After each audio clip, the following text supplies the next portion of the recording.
Assalamualaikum warahmatullahi wabarakatuh. Halo teman-teman, di sini kami akan membahas tentang asesmen berbasis kompetensi. Yang pertama yaitu asesmen atau penilaian. Asesmen ialah upaya untuk menghasilkan data atau informasi dari proses pembelajaran untuk mengetahui baik atau tidak kinerja dari peserta didik. Jadi, seorang guru atau pendidik akan menghasilkan data atau informasi dan melakukan penilaian dari proses pembelajaran agar mengetahui peserta didik sudah sampai mana pemahaman dari proses pembelajaran. Selanjutnya yaitu asesmen berbasis kompetensi.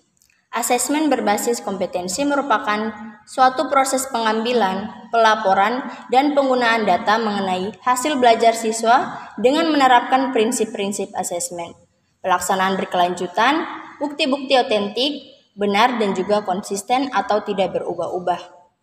Prinsip-prinsip asesmen yaitu adanya kerjasama dan juga komunikasi antara peserta didik dan juga pendidik.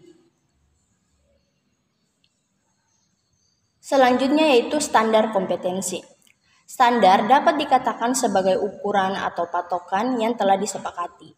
Sedangkan kompetensi merupakan kemampuan yang bisa dilakukan oleh peserta didik yang meliputi sikap, pengetahuan, keterampilan yang berasal dari KI atau kompetensi inti yang wajib harus dilaksanakan oleh peserta didik. Selanjutnya yaitu tujuan kompetensi. Yang pertama yaitu pengetahuan atau knowledge, yaitu pemahaman seseorang dalam bidang kognitif. Jadi tujuan dari kompetensi yaitu pemahaman seseorang atau peserta didik dalam bidang kognitif, contohnya seperti membaca, mengingat, dan juga belajar. Selanjutnya yaitu pemahaman atau understanding, yaitu seberapa jauh pemahaman yang dimiliki setiap peserta didik. Jadi tujuan dari kompetensi yaitu seorang pendidik bisa melihat sejauh mana pemahaman dari setiap peserta didik setelah melalui proses pembelajaran. Yang ketiga yaitu kemampuan atau skill. Peserta didik harus memiliki kemampuan dalam melaksanakan praktik mengenai tugas yang telah diberikan oleh pendidik. Jadi ketika seorang pendidik telah memberikan tugas kepada peserta didik, peserta didik harus memiliki kemampuan dalam melaksanakan segala tugas atau yang telah diberikan oleh pendidik.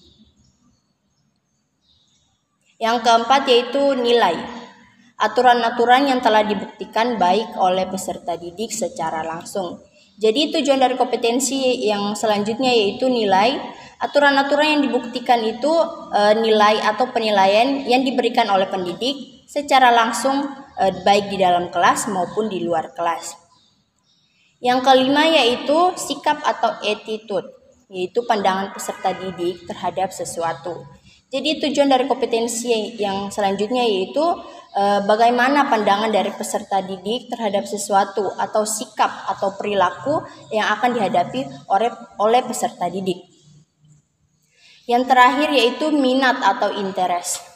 Minat atau kecerdasan peserta didik dalam melakukan sesuatu yang diinginkannya yaitu sesuai dengan minat. Jadi tujuan kompetensi ini minat atau kecerdasan dari peserta didik dalam melakukan sesuatu itu sesuai yang diinginkan atau yang dihobi atau hobi dari peserta didik ini tujuannya itu untuk meningkatkan atau membimbing peserta didik dalam melakukan minat atau hobinya. Sistem penilaian berkesinambungan. 1. Pengertian sistem penilaian. Penilaian ialah kumpulan kegiatan untuk menghasilkan, menganalisis, dan menjelaskan informasi mengenai metode dan hasil belajar siswa yang dilakukan secara teratur dan berkesinambungan. Yang kedua, standar penilaian. Standar penilaian pendidikan ialah standar nasional pendidikan yang berhubungan dengan mekanisme, langkah-langkah, dan instrumen evaluasi hasil belajar siswa. Selanjutnya, jenis tagihan. Bentuk tagihan. Tagihan bisa dijabarkan sebagai penilaian yang dilaksanakan.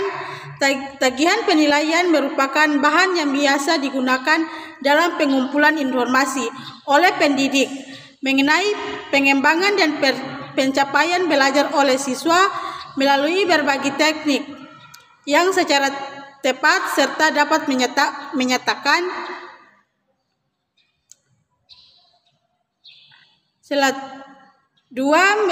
model jenis tagihan, memperoleh data dan informasi sebagai dasar penentuan tingkat keberhasilan peserta didik dalam penguasaan kompetensi dasar yang diajarkan. Diperlukan adanya berbagai jenis tagihan yang dapat dipakai dalam sistem penilaian antara lain yaitu A. Pertanyaan lisan di kelas, yaitu seperti pertanyaan secara langsung guru memberikan kepada siswa. Yang B. Tugas individu, guru memberikan tugas individu kepada siswa untuk mengerjakan di rumah. Yang C. Tugas kelompok, guru memberikan tugas kelompok di kelas agar siswa bisa belajar bersama-sama dan untuk memecahkan masalah. Bentuk instrumen.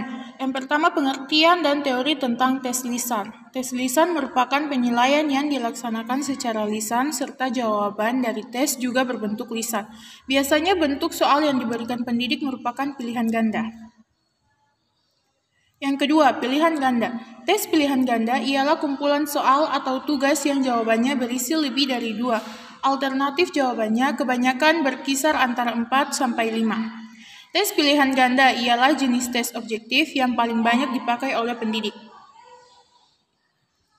Yang ketiga, uraian objektif.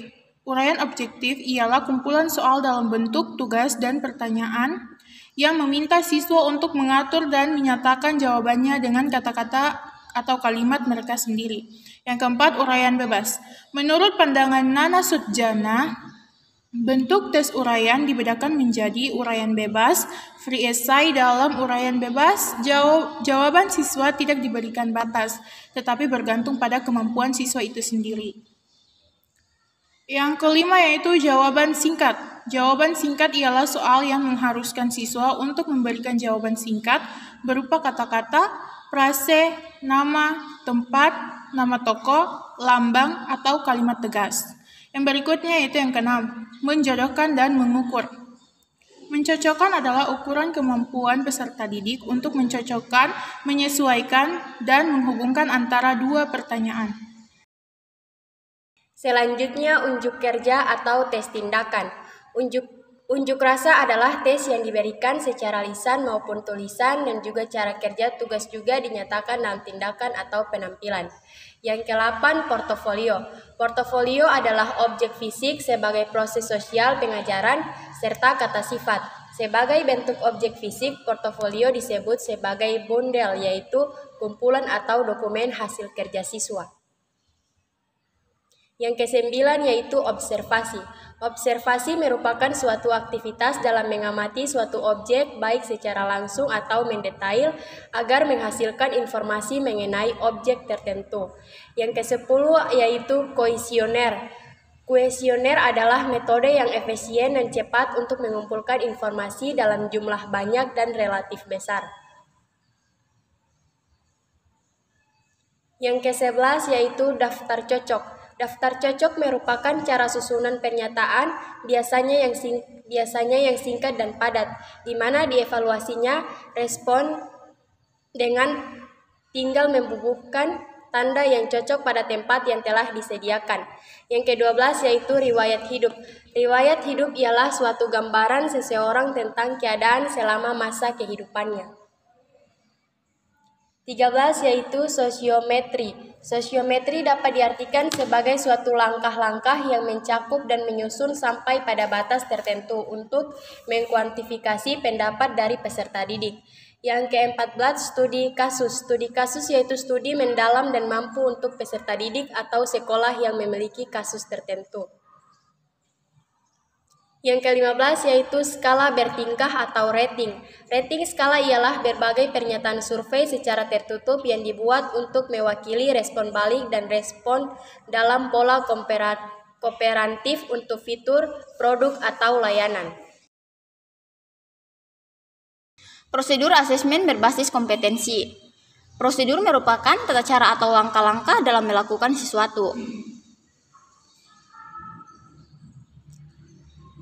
seperti yang telah dijabarkan oleh Susanto 2005. Prosedur ialah kegiatan yang dilaksanakan secara terus-menerus dengan bentuk yang persis.